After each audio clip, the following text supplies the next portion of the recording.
হযরত ঈসা আলাইহিস সালামের জন্মের 570 বছর পরে হযরত নূহ আলাইহিস সালামের সময় পৃথিবীতে যখন মহাপ্লাবন অনুষ্ঠিত হয়েছিল, 3913 বছর পরে হযরত আদম আলাইহিস সালামকে জান্নাত হতে দুনিয়ায় আসার 6125 বছর পরে এক নম্বরে রহমত বরকত হিসেবে নূর মুহাম্মদ আর নবীজির উপরে দয়া করে মায়া করে নূর নামক আসমানে 30 পারা কোরআন শরীফ পাঠিয়ে দিলেন। সকলে বলি সুবহানাল্লাহ, আর একটা আওয়াজ দিয়ে বলি সুবহানাল্লাহ। আল্লাহ রাসূল কি সওয়া, আল্লাহ রাসূল কি সওয়া, जिंदगी बर्बाद হনো দোনো আলা নূর, নূর লা আয়া है। अल्लाह रसूल की सवा, अल्लाह रसूल की सवा, जिंदगी बर्बाद हनो दोनों वाला नूर, नूर ला आया है। सरियल मनैयद को कैसे नूर सया है, दोनों वाला आया है, नूर लेकर आया है। सरियल मनैयद को कैसे नूर सया है, दोनों वाला नूर, नूर ला आया है। जर जर कन मरहबा। আমার দরদে মায়ের গভীর মনোযোগ দিয়ে শুনবেন রে মা। ওরে আল্লাহর বান্দিরা, জান্নাতি নারীদের গুণাবলী কেমন হওয়া দরকার, জান্নাতি নারীদের ব্যবহার কেমন হওয়া দরকার, কি কি গুণ থাকলে জান্নাতে যাইতে পারবেন। আল্লাহ রাব্বুল আলামিন বলেন, কোন নারী যদি 4টি আমল করে, আমি 4টি আমল করার কারণে আমি আল্লাহ রাব্বুল আলামিন জান্নাতের 8টি দরজা খুলে দেব, আর সে যে কোনো দরজা দিয়ে জান্নাতে প্রবেশ করতে পারবে। জোরে বলেন সুবহানাল্লাহ, আর একটু আওয়াজ দিয়ে বলি সুবহানাল্লাহ। আমার বাজানেরা, একদিন নবীজি রয়া নবী রহমতের নবী বিশ্ব নবী জনাবে রাসূলুল্লাহ সাল্লাল্লাহু আলাইহি ওয়াসাল্লাম মসজিদে নববীতে সাহাবাদেরকে ডাক দিয়ে বলতেছে, ও সাহাবারা, তোমরা শুনে নাও, তোমরা জেনে নাও, মহিলাদের আমল করতে হবে 4টা। জোরে বলেন কয়টা? আমার বাজানেরা, সাহাবারা বলতেছে, ইয়া রাসূলুল্লাহ, ইয়া হাবিবাল্লাহ, 4টি আমল কি কি? আল্লাহর নবী বলতেছেন, 1 নম্বর নামাজ, 2 নম্বর রমজান মাসে রোজা, 3 নম্বর স্বামীর খিদমত করা, 4 নম্বর পর্দা। আমার মা জান দয়ার নবী যখন এই 4টি আমলের কথা যখন মসজিদের ভিতরে ঘোষণা দিয়ে দিলেন, মসজিদের ভিতরে ছিল হযরত আলী রাদিয়াল্লাহু তাআলা আনহু। তিনি কি করলেন? সোজা বাড়িতে রওনা দিলেন। বাড়িতে গিয়ে বলতেছে, ফাতেমা, ও ফাতেমা, রহমাতুল লিল আলামিন মসজিদের ভিতরে ঘোষণা দিয়ে দিলেন, মহিলাদের আমল করতে হবে 4টা। আমার মা জান মা ফাতেমা রাদিয়াল্লাহু তাআলা আনহা শোনার সঙ্গে সঙ্গে নবীজির বাড়িতে রওনা দিলেন। নবীজির বাড়িতে রওনা দিয়ে বলতেছে, আসসালামু আলাইকুম ইয়া রাসূলুল্লাহ, ইয়া হাবিবাল্লাহ, আমি জানি 4টি আমল জরুরি, কিন্তু 4টি আমলের মধ্যে সবচেয়ে দামি আমল কোনটি? আমার মা বোনদের জানার দরকার আছে না নয়? আমার মা জানেরা রহমাতুল লিল আলামিন বলতেছে, ও ফাতেমা, শুনে নাও, জেনে নাও। 1 নম্বর নামাজ, নামাজ হচ্ছে ওয়াক্ত মতো নামাজ। ফজরের সময় ফজর, জোহরের সময় জোহর, আসরের সময় আসর, মাগরিবের সময় মাগরিব, ইশার সময় ইশা। নামাজ হলো ওয়াক্ত মতো ফরজ। স্বামী যখন কাছে থাকবে স্বামীর খিদমত করাটাও ফরজ। রমজান মাসের যখন রোজা আসবে, রমজান মাসে রোজাটা রাখাও ফরজ। আর পর্দা এমন একটা বাধ্যতামূলক রে মা, প্রাপ্ত বয়স্ক হওয়ার পর থেকে মৃত্যুর আগ পর্যন্ত পর্দা বাধ্যতামূলক। জোরে বলেন সুবহানাল্লাহ, আর আওয়াজ দিয়ে বলি সুবহানাল্লাহ। এই পর্দা সম্পর্কে আমার আল্লাহ রাব্বুল আলামিন কোরআনুল কারীমের সূরা হাজাবের 33 নম্বর আয়াতে আমার আল্লাহ রাব্বুল আলামিন জানিয়ে দিলেন, ওয়াকুরনা ফি বুয়ুতিকুন্না ওয়ালা তাবাররাজনা তাবারুজাল জাহিলিয়াতিল উলা। জোরে বলি আল্লাহু আকবার। আমার মাঝে আল্লাহ রাব্বুল আলামিন বললেন, ওয়াকুরনা, নারীরা তোমরা কি করো? ঘরের ভিতরে অবস্থান করো, ওই জাহিলি নারীদের মতো সেজে গুজে রং রং করিয়া প্রদর্শন হয়ে বেড়াইও না। কথাটি কার? আরো একটু আওয়াজ দিয়ে বলেন কথাটি কার? আমার আল্লাহ রব্বুল আলামিন কোরআনুল কারীমের ভিতরে নিজেই ঘোষণা করে দিয়েছেন, ও নারীরা তোমরা কি করো, ফি বুয়ুতি কন্যা, তোমরা অন্দর মহলে বসবাস করো, ওই জাহিলি নারীদের মতো সেজে গুজে রং ঢং করে প্রদর্শন হয়ে বেড়াইও না। আমার মা যেনারা গভীর মনোযোগ দিয়ে শুনবেন রে মা, ওরে আল্লাহর বান্দিরা, মনটা কি চাই না রে মা, একজন নামাজি বান্দি হয়ে কবরে যায়, একজন পদ্মশীল মা হয়ে কবরে যাও, একজন কোরআনওয়ালার মা হয়ে কবরে যাও। ওরে আল্লাহর বান্দিরা, কয়দিন আর দুনিয়ায় রং তামাশাই পরে আল্লাহকে বলে থাকবা, কোন সময় যেন কাফনের কাপড় তোমার দরজায় এসে হাজির হয়ে যাবে।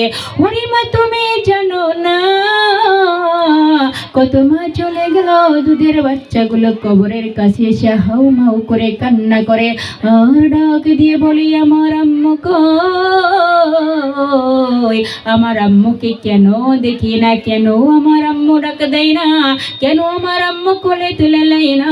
ওরে আল্লাহর বান্দিরা, কোরআন পড়ার কারণে সম্মান কমে না, পর্দা করার কারণে সম্মান কমে না। ওরে আল্লাহর বান্দিরা, নামাজ পড়ার কারণে সম্মান কমে না। তোমার মতো কত মা বোন আছে নামাজ পড়ে পর্দা করে হালাল খায়, কত মা বোন এসে কান্না করে, আপা জীবনে অন্যায় তো কম করি নয়, আজকে থেকে নামাজ ছাড়বো না, গুনার কাছে যাব না। তোমার মতো কত মা বোন আছে জজ ব্যারিস্টার, তারপরেও নামাজ ছাড়ে না। তোমার পাশে এক বোন আজান শুনিয়া পায়ে ধরলেও তোমার কাছে থাকতে চাই না, বলে তাড়াতাড়ি যাই নামাজ পড়তে হবে। ঘুমের চেয়ে নামাজ ভালো, আর তুমি ঘুমাইও না, ঠিক মতো পড়িলে নামাজ জান্নাত তোমার ঠিকানা। বলেন, ঘুমের চেয়ে নামাজ ভালো, আর তুমি ঘুমাইও না, ঠিক মতো পড়িলে নামাজ জান্নাত তোমার ঠিকানা। পশু পাখি কীট পতঙ্গ কেউ তো মোরা ঘুমায় না, মানুষ হয়ে ঘুমিয়ে থাকা ঠিক তোমাদের হবে না। আহানবী নামাজি সাফায়াত করিবেন না, ঠিক মতো পড়িলে নামাজ জান্নাত তোমার ঠিকানা, ঠিক মতো পড়িলে নামাজ জান্নাত তোমার ঠিকানা। শোনেন শোনেন মা বোনেরা, জলদি করে উঠে যাও, ওযু করে তাড়াতাড়ি নামাজ পড়তে লেগে যাও। আহানবী নামাজি সাফায়াত করিবেন না, ঠিক মতো পড়িলে নামাজ জান্নাত তোমার ঠিকানা, ঠিক মতো পড়িলে নামাজ জান্নাত তোমার ঠিকানা। আজান কানে শুনিয়া কেমনে থাকো ঘুমাইয়া, কতক্ষণ ঠিক কিনি, আজান কানে শুনিয়া কেমনে থাকো ঘুমাইয়া, কবরের যাবের কথা একটু স্মরণ করো না, চিন্তা করে দেখো না, কবরে কি যাইবা না, চিন্তা করে দেখো না, কবরে কি যাইবা না। যেই কবরে আল্লাহ সারা বন্ধু কেহ থাকবে না, চিন্তা করে দেখো না, কবরে কি যাইবা না। জোরে জোরে কান মারহাবা। ওরে আল্লাহর বান্দারা, তোমার মতো কত মা বোন আছে নামাজ পড়ে পর্দা করে হালাল খায়, কত মা বোন এসে কান্না করে, আপা জীবনে অন্যায় তো কম করি নয়, আজকে থেকে নামাজ ছাড়ব না, গুনার কাছে যাব না। দুনিয়ার এই মজা কিছুই না, আল্লাহর ভয় যখন অন্তরে ঢুকবে তখন তোমাকে লম্বা বয়ান দরকার হবে না। জাহান্নামের ভয় যখন অন্তরে ঢুকবে তখন তুমি নিজেই জাহান্নামের ভয় নেক আমলের জন্য পাগল হয়ে যাবে। আল্লাহর কে বান্দি যুবতী নারী, হাত মোজা পা মোজা কোথায় থেকে যেন বাড়ির দিকে রওনা হয়েছিল। এদিকে একটা বখাটে যুবক মেয়েটির পিছনে পিছনে হাঁটতেছিল। মেয়েটি যখন বাড়ির গেটের সামনে হাজির, পিছনে তাকাইয়া দেখে একটা বখাটে যুবক। বলে, এ যুবক তুমি কি চাও? বলে, ও বোন রে আমার, আমি তোমাকেই চাই, তোমাকে দেখার পর আমি পাগল হয়ে গেলাম, আমি তোমাকেই চাই, তোমাকেই চাই। মেয়েটি রাগ দিয়ে বলতেছে, ওরে আল্লাহর বান্দা যুবক, আমার হাত মোজা পা মোজা শরীরে বোরকা পরে তাকিয়ে দেখে তুমি আমার প্রতি দুর্বল হয়ে গেলে। যুবকটি ডাক দিয়ে বলতেছে, বোন রে আমার, তোমার বোরখার পাখি চোখের ইচ্ছা হলিতে আমি তোমার প্রতি দুর্বল হয়ে গেলাম। আমি তোমাকে চাই, তোমাকে চাই।